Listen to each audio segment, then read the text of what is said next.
Es por ello que ni siquiera pensé en que podría perder mi trabajo, sino lo primero que se me vino a la mente fue, ¿y si mañana muero? ¿Habré vivido de verdad?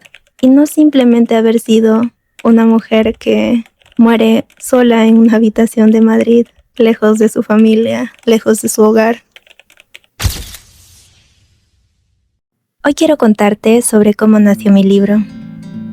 No la versión corta o la que cabe en un reel de 60 segundos, sino la completa.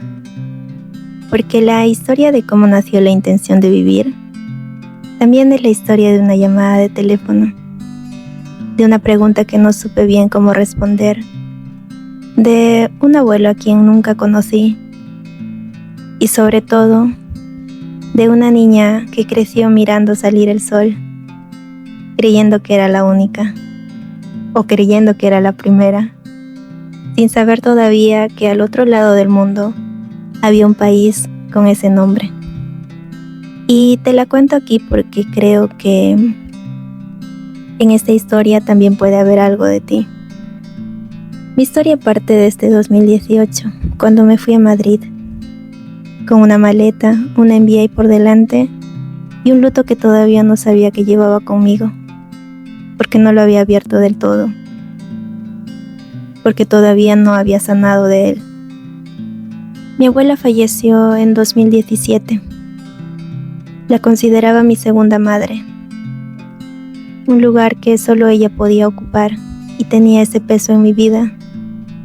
Pero en 2018 me fui. No voy a decir que me fui huyendo del luto, porque no lo sé con certeza. Pero lo que sí sé es que lo llevé guardado. Lo llevé conmigo en ese viaje, sin abrirlo del todo. Porque cuando estás construyendo una vida nueva en una ciudad nueva, con un idioma que es el tuyo pero en una versión distinta y con una agenda llena de cosas nuevas, el luto espera, o eso crees. Los primeros meses en Madrid fueron de una soledad que no había previsto. No la soledad dramática, sino la soledad de llegar a casa y darte cuenta que no has hablado de verdad con nadie en todo el día. La de estar en el metro, en las clases y rodeada de tanta gente y sentirte sola al mismo tiempo. Y recuerdo que en esa soledad mi única compañía fue escribir. No porque tuviese la intención de hacerlo, sino porque tenía la necesidad de poner en algún lugar todo lo que sentía en ese momento. Recuerdo que escribía historias cortas, personajes que salían de la nada, escenas que necesitaban salir. Y allí rondaba siempre una historia. No estaba completa, pero tenía personajes. Una niña, un abuelo, el sol. Mi abuelo fue el padre de mi madre. Murió cuando ella tenía apenas 5 años. Yo nunca lo conocí. Nunca supe cómo miraba, cómo hablaba o qué gestos ponía cuando algo le hacía gracia. Pero crecí escuchando historias sobre él. Y te digo, hay algo extraño que pasa cuando no conoces a alguien, pero creces escuchando sus historias. Empiezas a construirlo. Empiezas a ponerle una mirada, unos gestos. Empiezas a imaginar cómo reaccionaría en tal situación. Y sobre todo, le pones la voz. E imaginas qué conversaciones podría haber tenido contigo. Y ese abuelo imaginado, ese abuelo que construí de retazos de historias ajenas, fue el abuelo de mi novela. Una de las cosas que me movió al escribir a mi abuelo fue darme cuenta que de cierta forma estaba escribiendo la relación que nunca pude tener con él, las conversaciones que nunca tuve y el tipo de situaciones que uno imagina cuando alguien no está. Y la verdad, escribir a ese abuelo fue una forma de conocerlo. Y fue también, aunque haya tardado en verlo, una forma de poder despedirme de mi abuela materna, como si al escribir a mi abuelo pudiera también al mismo tiempo despedirme de ella. La niña de la historia creció en un lugar llamado la Tierra del Sol, como yo. Cusco tiene eso. El sol no es solo clima, es identidad cultural. En la escuela aprendemos a cantar ese himno. Lo ves salir de entre las montañas cuando eres pequeña y en algún punto te crees que eres la primera en verlo. Hasta que un día descubres que no es así, que eres en cambio una de las últimas. Y que hay un país al otro lado del mundo que en realidad es el primero en verlo y tiene ese nombre, el país del sol naciente. Ese país que ve amaneceres antes que tú. Y eso justamente le pasa a la niña de mi historia. Se entera cuando su abuelo le cuenta sobre eso. Y algo se mueve en ella, un sueño que todavía no sabe cómo mencionarlo. Esa es la historia que rondaba tanto mi cabeza y todavía no sabía cómo escribirla, desde que llegué a Madrid en 2018, hasta abril del 2020, pandemia. Recuerdo que en abril de 2020 estábamos semanas confinados. Mi jefe me llamó en uno de esos días y me dijo que la situación realmente se estaba poniendo seria y de que estaban despidiendo a muchas personas en la empresa y de que si esto continuaba seríamos los siguientes. Y luego me dejó con algo que yo creo que lo cambió todo. Me dijo: Ivette, esto se está poniendo realmente serio. Hay que ponernos a hacer algo antes de que se acabe el mundo. Yo creo que en ese momento nació en mí, o se pronunció en mí, esa crisis existencial que algunas veces tenemos, de que el mundo se podría acabar en cualquier momento y no sabes si realmente estás haciendo algo que valga la pena con tu vida. Es por ello que ni siquiera pensé en que podría perder mi trabajo, sino lo primero que se me vino a la mente fue: ¿qué pasaría si muero? Esa pregunta que puede ser muy genérica y a veces irracional, pero en momentos así no sabes qué responder. ¿Y si mañana muero? ¿Habré vivido de verdad? Esa fue la pregunta que surgió luego. Y siendo honesta, no me quería ir de este mundo sin no haber dicho algo verdadero, o sin no haber completado algún sueño más que tenía, ¿saben? Y es por eso que me pregunté: ¿qué pasaría si mañana muero? ¿Habré vivido de verdad? Y automáticamente mi cabeza se fue a esa historia que estaba rondando, a ese pendiente que tenía, que debía salir o quedar algún rastro de esa historia. Y esa noche empecé a escribir. Recuerdo que escribí todo lo que pude, no con la intención de que fuese a leerse alguna vez, o tal vez sí, no lo sé.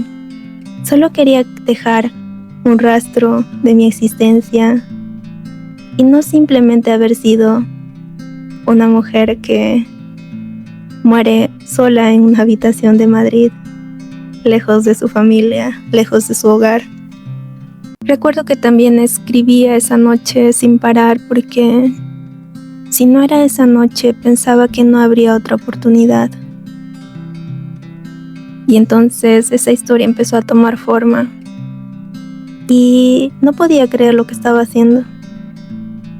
Así que empecé a esforzarme un poco más y en los días siguientes terminé de completar esa historia, por lo menos de una forma genérica, pero sabía que faltaba trabajarla, pero me gustaba cómo sonaba y cómo se veía. Así que la intención de vivir es el sueño de esa niña que crece viendo salir el sol y sueña con conocer el país del sol naciente.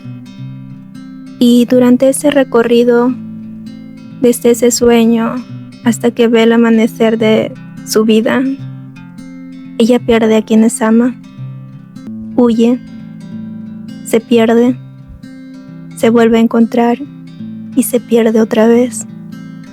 Hasta que un día, menos pensado, amanece y tiene frente a ella la vista del sol, pero un sol diferente, un amanecer lleno de luz.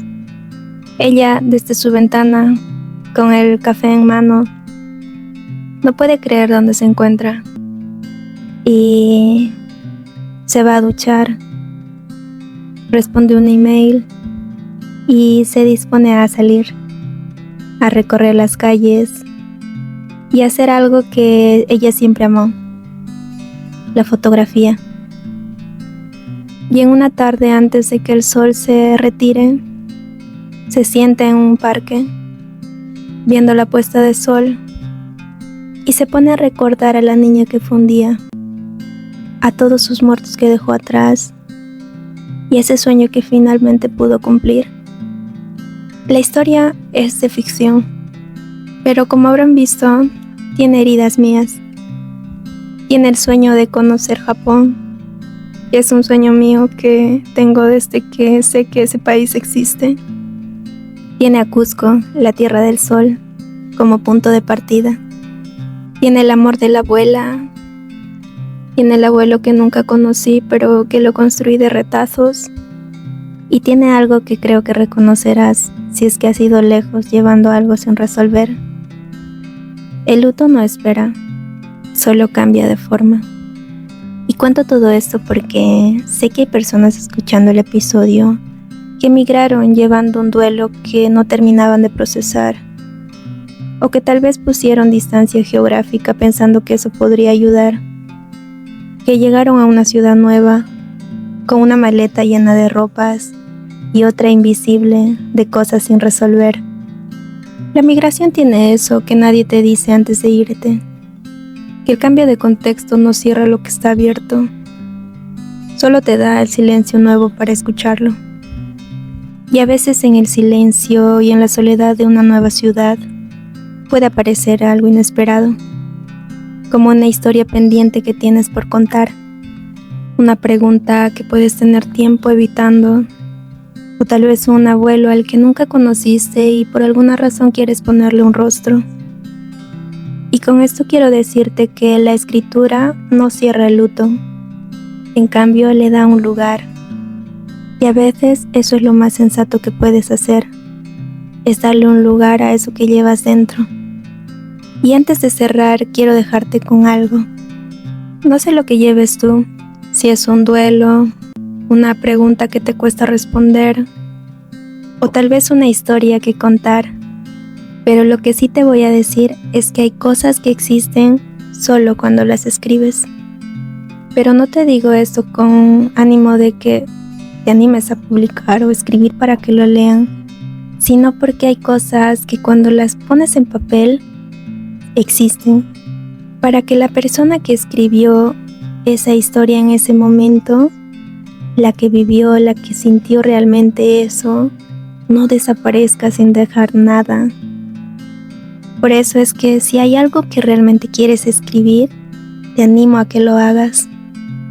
Aunque solo sean 3 líneas o aunque no tenga estructura, o aunque nadie lo vaya a leer nunca, especialmente eso, cuando pienses que nadie lo va a leer.